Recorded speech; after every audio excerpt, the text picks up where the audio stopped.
Welcome to Bat Therapy, mental health through the lens of comics and film.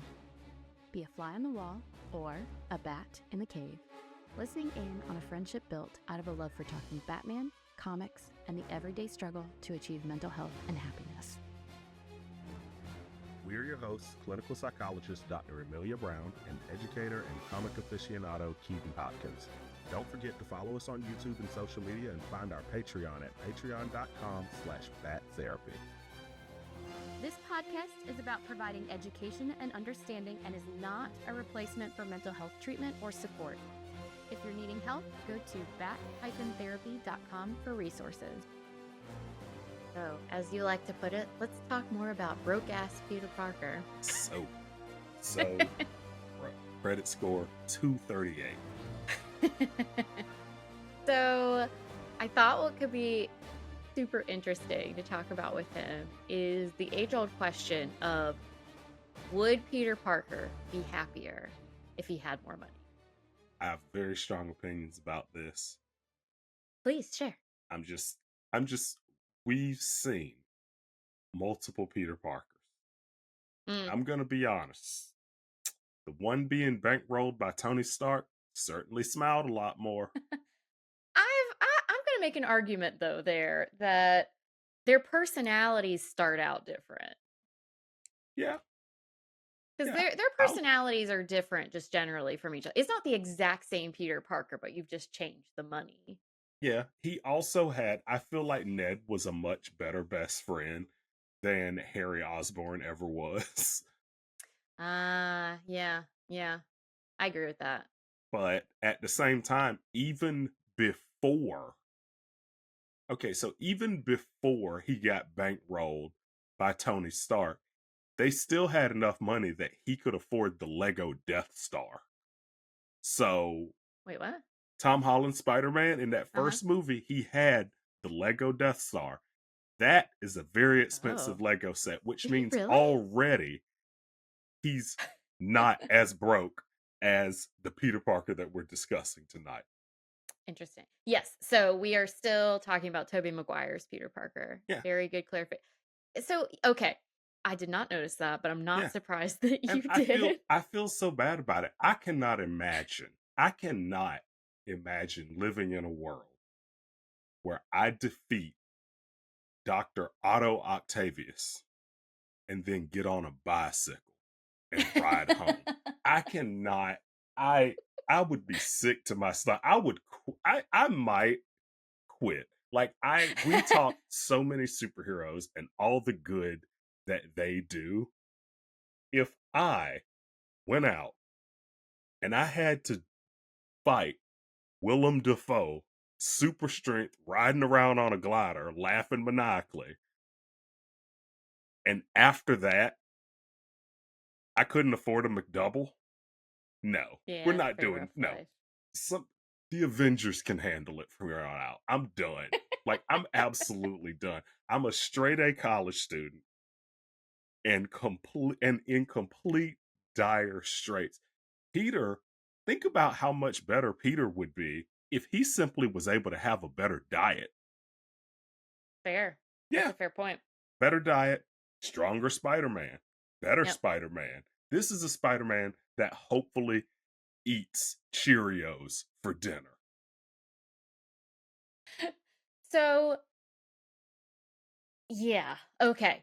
So the thing about money, what's really interesting is that what they have seen, researchers who are looking at, okay, what does money do when it comes to happiness? Like how much you earn, how much does that relate to how happy you are?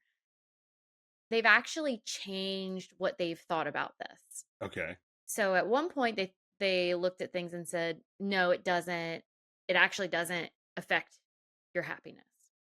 But then Dr. Kahneman, who's a really big psychologist researcher, he had discovered that actually it can affect your happiness up until like the $60,000 to $90,000 range. And this was back in just before 2010s. I think it was like 2008. So obviously cost of living probably factors into that amount.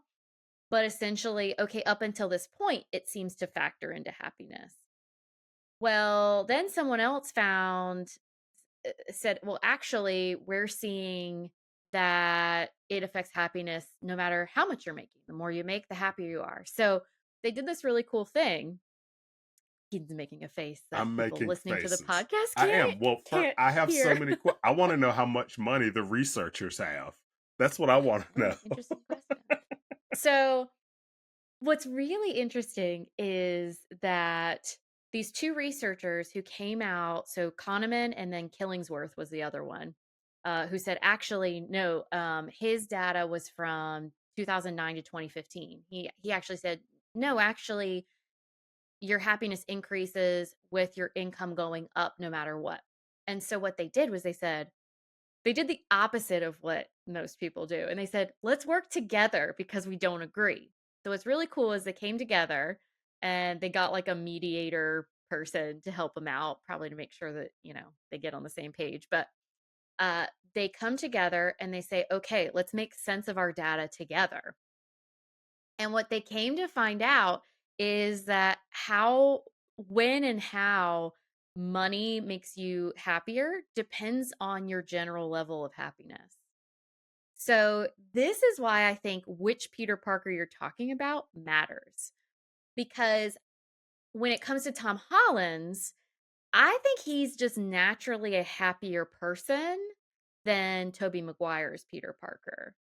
And so, because of that, Yeah, he hadn't lost Aunt May. Yeah, he hadn't. yeah, Okay, I'll give you yep, he that. hadn't lost Aunt May. He had, like you said, he Had had better friendships, Tony Stark more money. stability growing up in certain ways. But yeah, he seemed like a naturally happier kid. So how money would affect the two of them actually might be different. So I, what's really interesting is so the the lowest 15% of people that so the lowest in happiness. So the 15% of people that are at the bottom of the happiness barrel, essentially, when you look at their income and happiness level, what they found was those are the people who you see a pretty steep increase in happiness, but it essentially stops at 100,000. And so their theory there is that these are people like Tobey Maguire who, like you said, they're not able to have a good diet, they don't have stable housing. So essentially, up until that point, that 100,000, you stabilize all that stuff out. mhm, But then what the money helps to stabilize is done. But anything else that's left, like trauma of Uncle Ben, right, and everyone around you dying, right. and turning into your enemies, right? All of that stuff doesn't go away because you make more money. Versus most people, it's just a steady growth. The more they make, the happier they are. The top 15% of people, so the top 15% of happy people, the happiest of the Oh, okay. bunch. I thought you were talking about the top 15 richest. Okay. No, no, no, no. Okay. The Okay. top I'm with you. 15 Okay. happiest. So what you find there is up until $100,000, you don't see much of a difference, but for some reason, all of a sudden, if they make more than that, they get a lot happier. Oh, Now, really?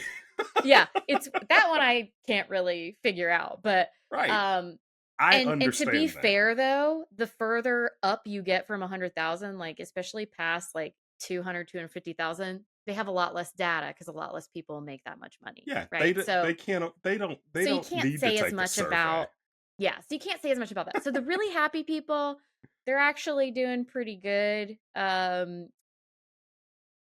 But the bottom of the barrel in terms of happiness, which I personally think Tobey Maguire's Peter Parker probably is, that $100,000 is going to make a big difference. It absolutely would. It absolutely would because right now he's on a diet of ice and loaf bread, and that's after being bitten by a radioactive spider that is strictly a carnivore. Okay, Yeah. and I'm just this is a Batman podcast. All right, the Mm. way I see it, I feel like Orphan Bruce is a lot better off as billionaire Orphan Bruce than Oh, we if might he were disagree here. Peter Parker money. Okay, Bruce. I agree with you there. However, based on the data we have, I've thought about this already. Based on the data we have, I think we can both agree Bruce Wayne is not the happiest of people. He's Absolutely probably not. in that Absolutely lowest not. 15%. Therefore, I would hypothesize that Bruce Wayne, if he made less than $100,000 a year, and once again, we're talking cost of living 2009 to 2015. If he made less than 100,000, yes, he would have less happiness. But once he reaches about 100,000, he's got all this other stuff that money doesn't solve, right? Because Bruce Wayne's not a super happy person with Okay. all his money. He just doesn't. I mean, he obviously doesn't have to worry about the things that not having money cause you to worry about.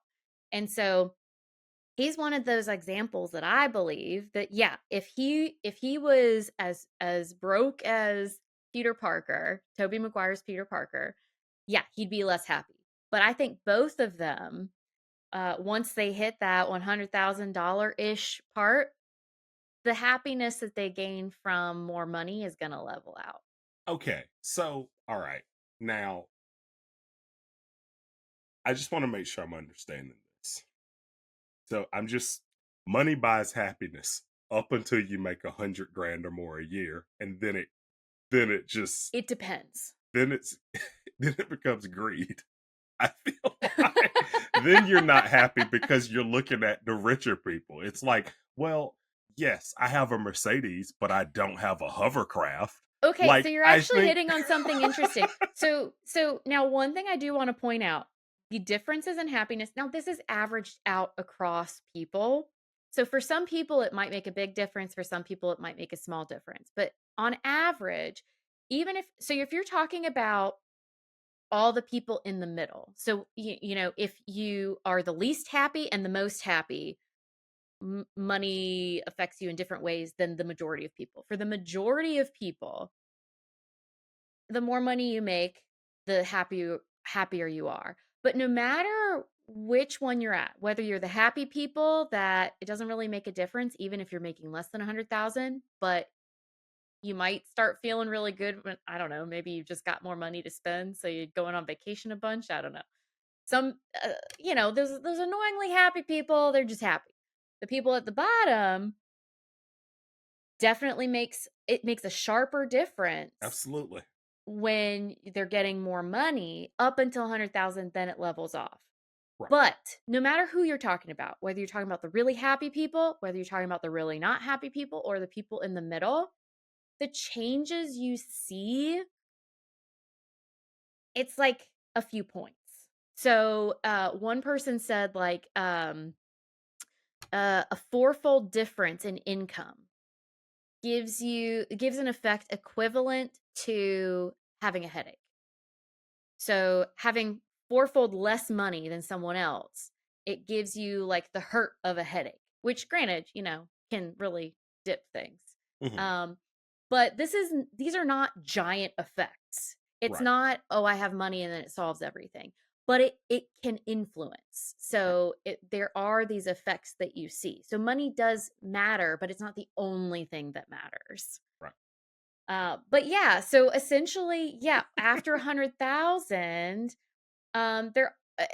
there are some people where it doesn't necessarily matter anymore. One of the reasons that could be is what you were talking about, social Yeah. comparisons. Yes. They found that the more you socially compare yourself to other people, the less happy you tend to be That with is how much you make. that is completely what I think it is. And you also get used to what you have. So Peter Parker, Tobey Maguire's version, he can live off of very little amounts of money.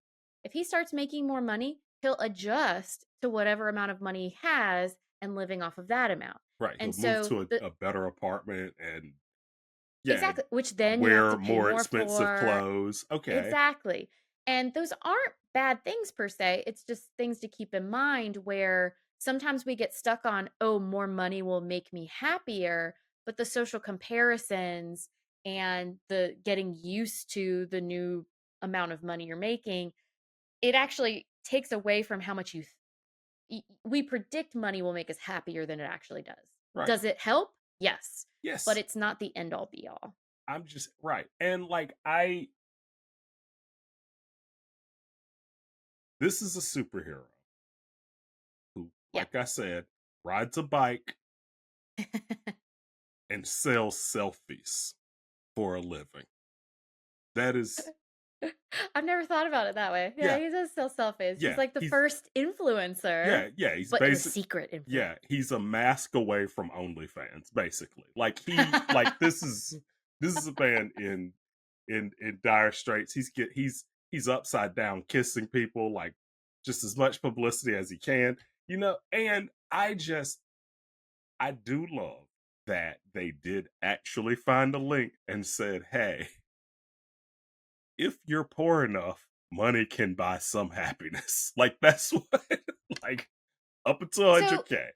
Am I saying that correctly? Like if you're poor enough, for money for can the buy no, happiness. so money can buy a tiny scotch of happiness. Not it's not big waves. It can affect your happiness, improve your happiness. However, a person who just is naturally on the lowest scale of happiness, so tends to veer more toward the unhappy range, then money only helps to a certain point, but then essentially getting cost of living is essentially what this is saying. It's providing proof. Yes, these are things that if you think about it, you go, well, duh, of course, like having enough money to live.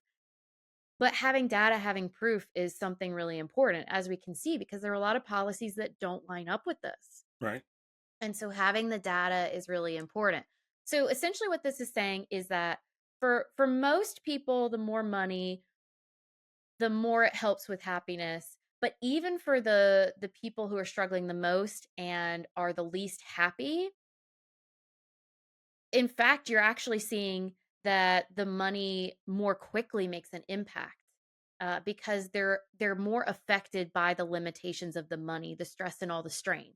Then once the money's taken care of, those folks that tend to be the least happy, the other stuff doesn't resolve just because the money is there, but right, they don't have that added stress of the money. That's why right. they get happier faster, but it's probably why they plateau once they hit essentially like, being able to afford their cost of living.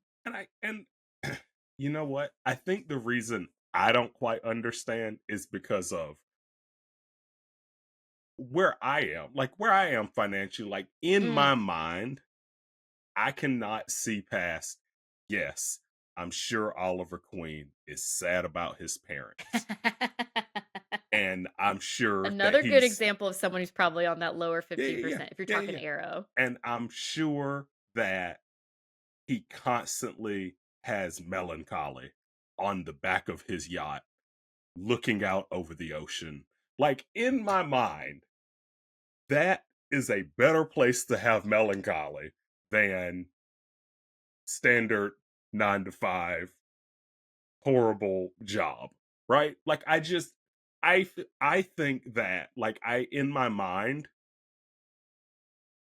someone on that level, like yes, what they have is unhappy, and this is one of those things where I look at it like you were not allowed to say that someone is unhappy. Like that's not what Mm. like you having something worse happen to you, for example, doesn't invalidate this person's happiness, I right? think Like that's if a perfect way of yeah, pulling that in here, yeah, because what you're saying makes total sense, where and to be fair, this data does not include the billionaires and even the millionaires, and we know a lot less about that. And to be honest, I did not look specifically to see if anyone has done research on that group of folks. It'd be really interesting to look at. So to be fair, I can't really speak to that. So the data they had started trickling off after like 250,000, 300,000. There's a lot less that they know the more money someone is making. So we got to keep that in mind. And on the flip side, yeah, money is just one of the things that can be helpful in life. So what this data is showing is we cannot ignore that money and stability and things like that have an influence. Mhm. But thinking back to when we were first talking about the Peter Parkers, you were saying, well, one of the reasons that Tom Holland's Peter Parker is probably better off is the friendships he has. And the story's different in terms of, when he starts off, we see him before the death of someone close to him. And we can probably all think of people where, like, no matter what position you put them in, their mind just can't appreciate or enjoy, or some people's minds work against them in some ways. So when it comes to mental health diagnoses, so there are certain populations that might be more at risk of certain things, but at the end of the day, depression is not dependent upon how much money you Very true. have or how many vacations you can take Very or true. where all of that stuff. So I love what you're saying about how for you it's hard. It's Mhm. hard to accept the fact that, hey, someone could have all that money and all that freedom in some ways, Right. and yet still have a happiness level comparable to someone who, say, is making $30,000. Yes. And at the same time, I love how you're talking about, like, but we also need to be careful because there are those people making a lot of money who are at the lower end of this happiness scale, and trying not to invalidate that suffering of theirs because they are not suffering when it comes to money. Right. Like when I was sitting here thinking about it, it's kind of like when I look at happiness, it's one of those things that can be almost like controlled by the stressors that are in Mm, our life, the things that we worry about. Money and finances is such a huge worry that I mm, feel like it zaps happiness from you. But at the same time, a rich person that loses their pet and a poor person that loses their pet are experiencing similar pain. There's yes, not money that you can throw at it that's like, okay, I'm not hurt exactly. anymore. Yep, Right. I think yep, what it is, I think it's just that when we look at a person that's rich and realize this is not someone that has to worry about bills every month. This is not yep, someone that has to worry about surviving yep. every month. Now here's one of the things to keep in mind, though, is that how much these stressors affect a person's baseline level of happiness is variable, Right. dependent upon the person. There are certain traits. We've talked before about, like, neuroticism, for example. There are certain traits that can affect how much a person is mentally affected by these things. And we're seeing that with the data here.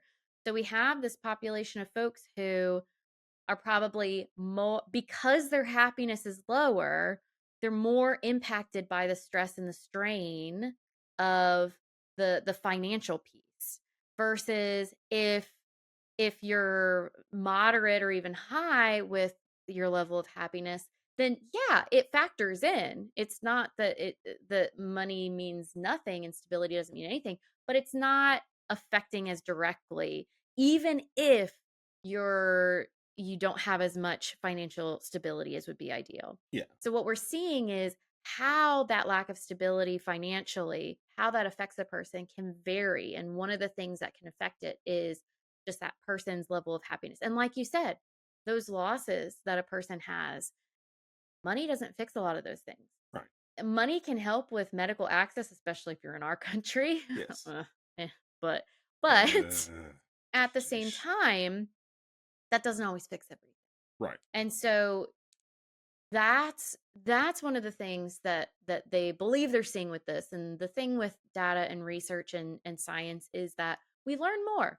What we thought we knew about all this money stuff, we're learning different things now. We'll probably learn different things later, but we're seeing that money matters, or it factors in, but it Hmm. factors in differently for different people.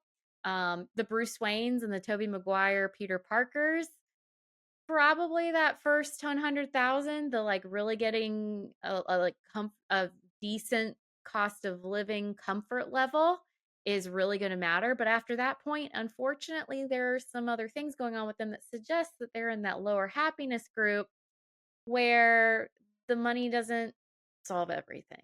Right. Right. It's So yeah, Bruce Wayne, the death of his parents affects him and causes all of these reactions for him, even with all that money. The money just makes it easier for him to follow through with it. right. It makes it easier for him. I feel like we would have a lot less effective Batman if he had Peter Parker's money. Oh yeah. But once again, if he was earning 100,000, which is not what Peter Parker is making very clearly. If he was making 100,000, arguably, he'd find a way. So would he have the like fancy gadgets and everything? No, not necessarily, but Right. psychologically, he'd be about as happy as he is right now. Well, like, I'm not gonna lie.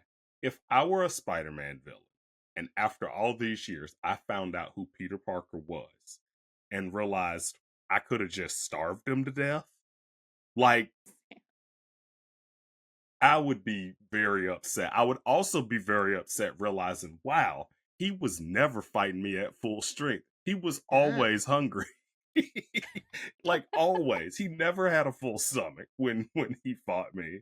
He always had no sleep because he's the only door dasher without a car. Like, well, I mean, this is New York City, so he might not be the only I'll DoorDasher give you without a car. that. I'll give you okay, I will give you that. It's just they did a really good job in those movies of making his life extra sad. Like Yeah. a pizza delivery job, commendable, not Yeah. bad. His pizza delivery job was the worst job in the world though. And they did such a good job of filming that because it's like pizza delivery Yeah. like needs to be delivered. It's a great service that our delivery people do. DoorDashers, uh uh Grubhub, like any of them. It's a great commodity. I hate that it didn't really get recognized until the pandemic, right? Mm. But Spider-Man's delivery job, worst job in the world. And they made sure to let you know, like, this is a horrible job. Look how unhappy he is. He would much rather catch a train with his face than I go back to mean, work. it's essentially like John Oliver's episode on all because he did an episode on all this, and it's essentially just yeah, unveiling of Peter Parker Yeah, in that job. Yeah. yeah, it's rough, but yeah, love him though. Thanks for nerding out with us. I'm clinical psychologist Dr. Amelia Brown. And I'm educator and comic aficionado Keaton Hopkins. Check out my TV and movie reviews on YouTube at Team JBS. Check out our website at bat-therapy.com, our Bat Therapy YouTube channel, and follow us on social media. And don't forget our Patreon page at patreon.com/battherapy. See you next week. Same bat time, same bat channel.